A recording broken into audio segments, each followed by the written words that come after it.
So this is section 2 on how to keep yourself mentally healthy and stop yourself going crazy and have a good mindset towards modern dating. This section is about what to do after you've matched with someone. Now, it's super exciting when you do match with someone, and as I mentioned before in the previous section, this is not about me giving out dating advice. That being said, the first thing I want to say is to not sweat the opening message. Yes, the opening message is important. It is an important thing, but there's two things to remember. Number one, anything is better than just saying, hey. And number two, hey is better than nothing at all. Remember, they're just another human being, and you're a human being as well, and it's you just trying to open up a conversation with them. Like, as much as you perhaps feel like, oh God, they're weighing me up, and like, you're also weighing them up. It's not just a one-way thing where you're beneath them. Like, so just don't sweat the opening message, but try and do better than hey. Give and demand respect. Studies have shown that the majority of people who swipe on someone, that they swipe on people who they consider to be more attractive than themselves. I'll admit, that's probably not particularly surprising. There is, however, something really important to remember. No matter how attractive they are, no matter how interesting they are just another human. And you're just a human, and therefore you are equals. And therefore you should be treated as equals. There's a really interesting quote from boxing great Muhammad Ali, who said that I don't trust anyone who's nice to me but rude to the waiter, because if I was the waiter, that is how they would speak to me. Profound. No one should ever treat another person as if they are better or worse than themselves. No one is special. No one is deserving of special treatment. Don't give it out, and don't accept being treated as a lesser, even if you think the sun shines out of their arse. Honesty is the best policy. I know, honesty in dating apps, whatever next. Everyone, and I mean everyone, has got their shit going on in their lives. I think it's really important to be honest all the time, actually, but particularly in the dating world as well. I mean, that doesn't mean that as soon as you start talking, you reveal your deepest, darkest secret because you feel like that's going to be the absolute deal breaker, and they must know it instantly, so you're going to tell them all the things they can do. Don't do that. But give out the level of honesty that you would expect back from them. Now, for me, I prefer just being honest, and I expect, therefore, people to be honest back with me. Doesn't mean they're going to be. Remember what we said about control before, but that is what I put out into anything like that, and that's what I think is mentally healthy to do. Because the more you lie, the more things you have to remember, which is just exhausting, and it's just like ends up being a bit of a web of lies. And who wants a web of lies? That means you've got spider lies. Lies are spiders. That metaphor went to shit. The two of you are sizing each other up. So you need to know some information about them to see if you want to take things further. They need some information about you. So just don't tell them what you think they want to hear. Just say, yeah, this is who I am and this is what I'm all about. And hopefully they'll be honest and do the same thing back.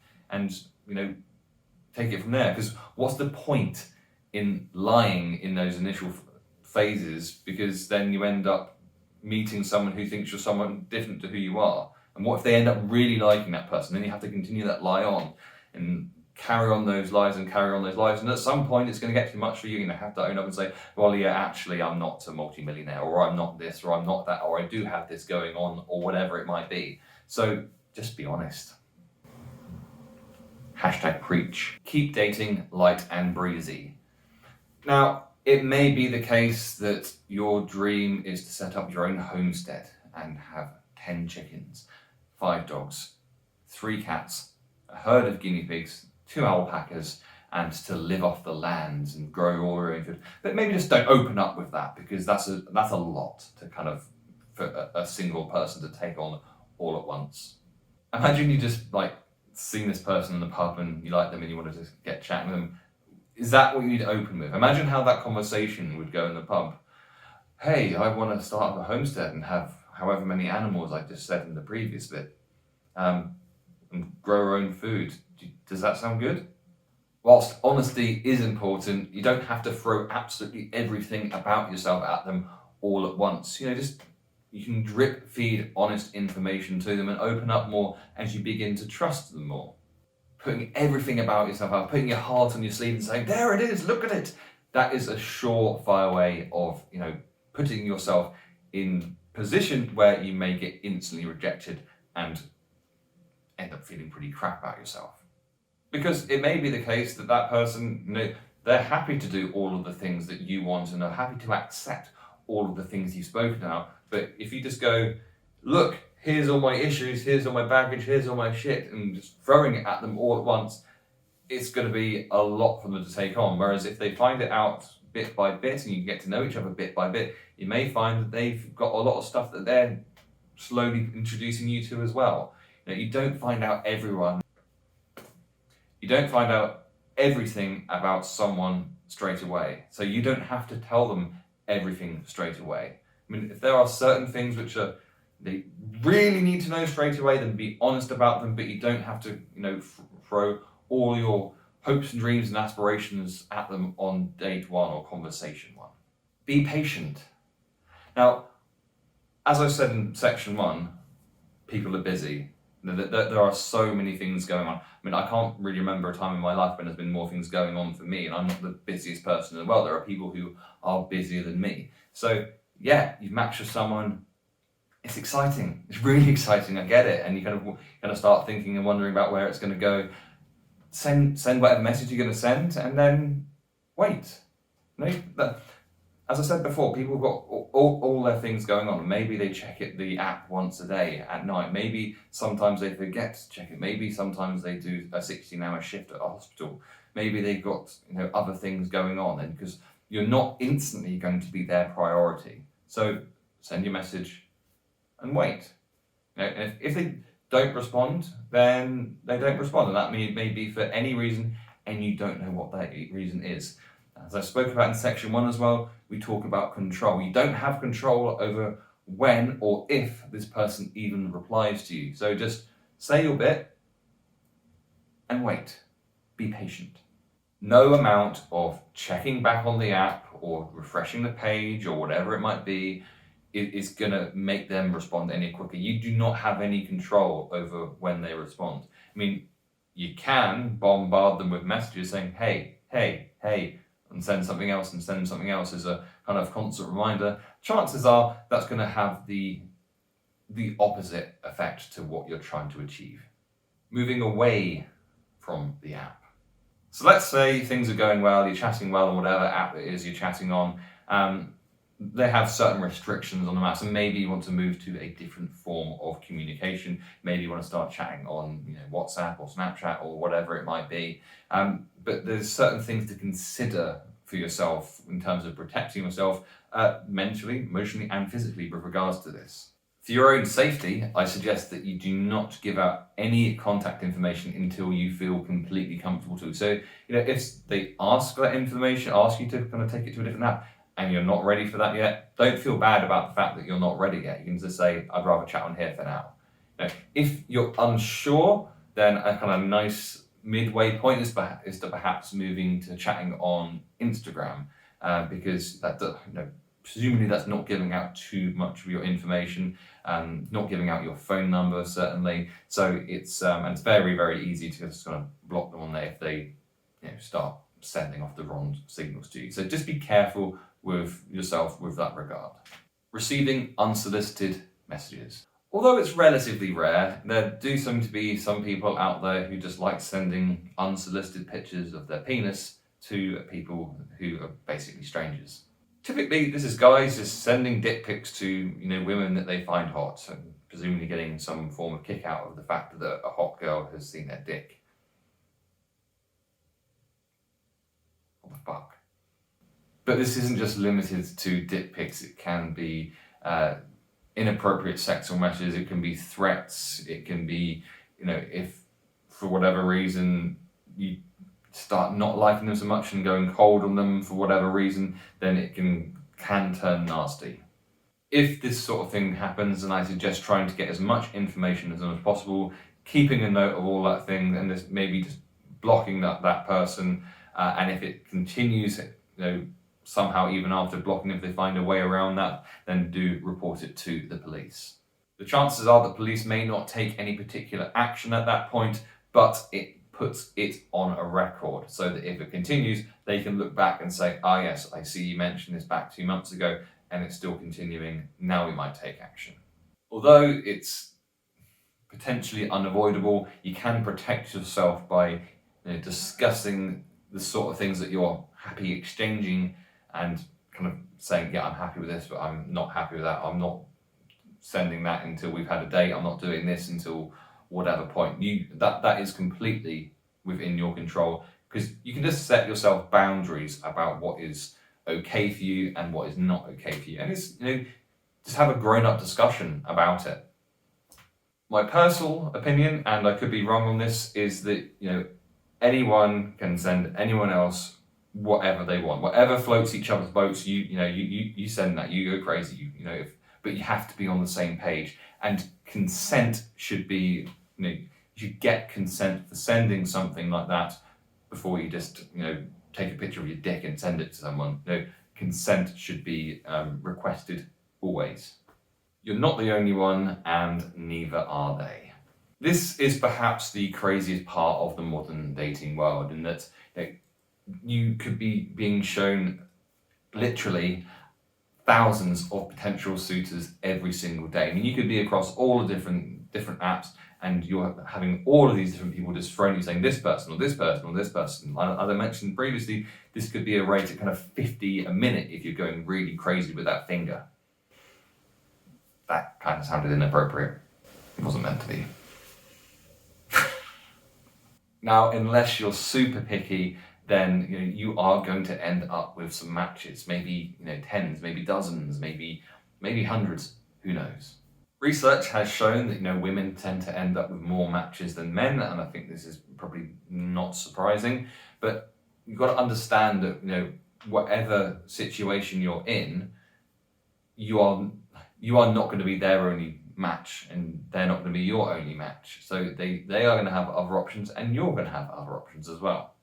Mentally, for yourself, it's important to understand that they are not the only person, you're not the only person that they're talking to, and they're not the only person that you're talking to. And even if they are the only person you're talking to, and you got your sights set on them, you've got to understand that in the modern dating world, that might not be how they're viewing things. They might not understand that that's the situation you're in. Now, I think it would be completely naive to suggest that you should, as soon as you match with someone, saying, hey, I'm only talking to you, I want to be the only person that you're talking to, because they don't know you. You haven't created that connection. You don't have that you don't have the right to demand that something upon them. But if you get to a point where things are going well and you'd like her or him to be the only person that, you have communication with, then have a grown-up conversation. To say, hey, I'm getting on really well with you, I really like where things are going, I really enjoyed our date, or I want to go on a date with you, but I would really like it if I was the only person that, I'd like to be exclusive with you before I go on a date with you. You have every right to set whatever boundaries that you want. They can turn around and say no, in which case you get a fairly good idea of how into you they were in the first place. But it's important to understand that there are multiple options for everyone, including yourself, and then set boundaries when you want to be exclusive in talking to that person. That just kind of should give you the correct mindset towards modern dating. And let's say you've had a few options and you kind of decided on one particular person and you're going exclusive with them.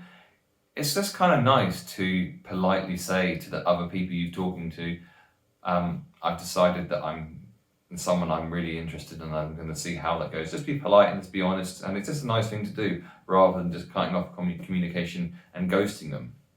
Speaking of which, ghosting. There are some instances where you get chatting to someone and then the conversation just doesn't flow, or nothing kicks off, there's no connection, or you have a clash of sense of humour, you don't get each other, or whatever, and the chat just naturally fizzles out and you stop talking to each other.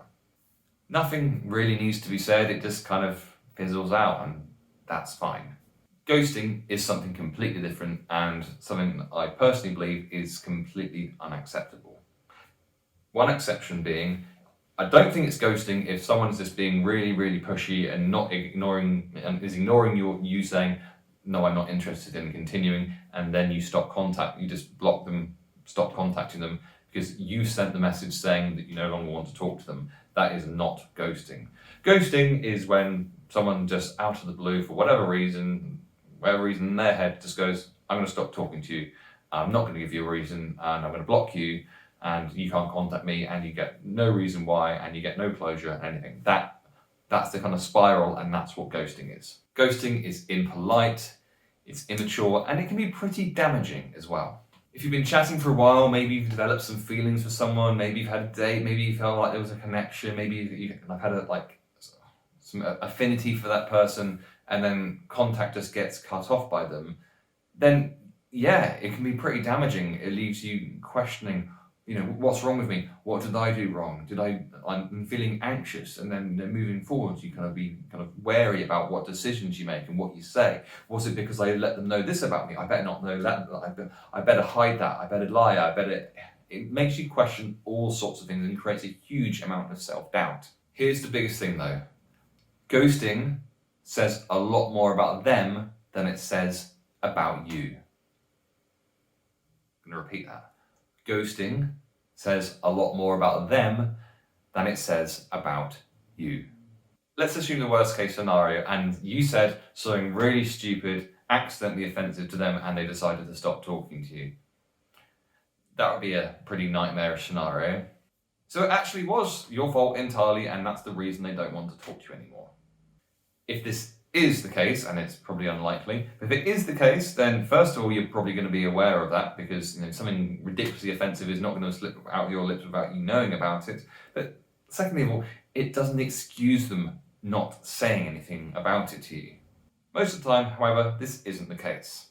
Whatever the case is, it just feels to me, and maybe I'm ridiculously naive here, but it just feels to me like if you're going to stop talking to someone, it's just nice and polite. Just tell them, I'm sorry, I don't think this is going anywhere, or there's someone else, or you're not right for me, or whatever it might be. Just be honest with them and give them closure, and just allow them to move on. Because it's a lot easier for the person on the receiving end of that to kind of process it if they've got some sort of message telling them, this is why I'm not talking to you anymore, and this is why. Because then it just gives you that sense that you know what they're doing. It doesn't mean that you have to change anything, but it means that you don't have to question everything that you did throughout the whole time you were speaking to that person. So it's a polite gift you can give to someone by just saying, yeah, I'm not talking to you anymore because of whatever it might be. Not doing so and actually ghosting someone just shows a level of immaturity. It shows that they're not capable of having grown-up conversations, and it just shows a level of cowardice. It's just a not very nice way to treat someone. So a nice thing to do for yourself, if this does happen to you, is just to say to yourself, I would not want to be with someone who treats me like that anyway. It might not make the pain go away, and it may sound like some sort of feel-good quote or something, but let's be honest.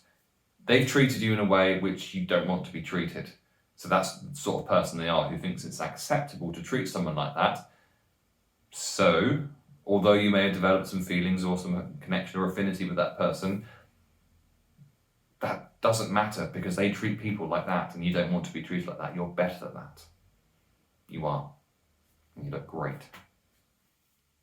To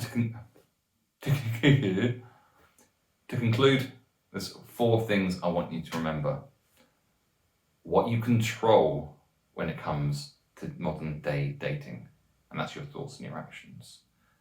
Accepting what the modern dating world is all about, and what is acceptable and not acceptable, and the world in which you're putting yourself into. 3, about acting with integrity, even if it seems like the most ridiculous suggestion you've ever heard in your life, but it's one I stand behind firmly. And the 4th one is remembering that you're dealing with other humans, And that's what I want to talk to you about a little bit more. Modern day dating is just like any other relationship in life, really, in that it's an interaction between two different people and it's dynamic, and there's to and fro within it. You're only ever in control of what you do and you say, and they're only ever in control of what they do and what they say. They're a human being with free will and they're able to do whatever they want to do, just as you're able to do whatever you want to do.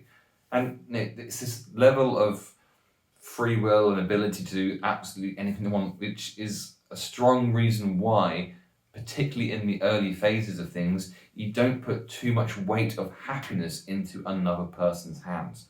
Because if you're going out there into the dating world looking for someone to save you, looking for someone to make you happy, looking for someone to solve your problems, and you're putting your heart out there saying, here, fix this, fix me, then you're doing it wrong from the very, very start. Now, this is true whether it's modern dating through an app or whether you kind of just met someone randomly in a bar and you're getting to know them. If you want to have a healthy mindset towards dating and to protect your mental health through it, then I advise that you do the following things. Be careful with your heart and with your feelings. Be kind and honest with your words. Have consideration and patience in your approach, but most importantly, be yourself, because that's the most important thing of all. You want someone to fall in love with you because you're you, and no one else on the planet can be you. If you've enjoyed this, then please give it a like, hit subscribe, give me a rating, let me know what you think in the comments. Really interested to hear your feedback on all of this. And if you're looking for someone to work with you one-on-one for life coaching or hypnotherapy, then I can do that. That's literally my job. So you can get in contact, head to gystcoaching.co.uk. There's also links in the notes below. Thanks for listening and watching, and I'll catch you again soon.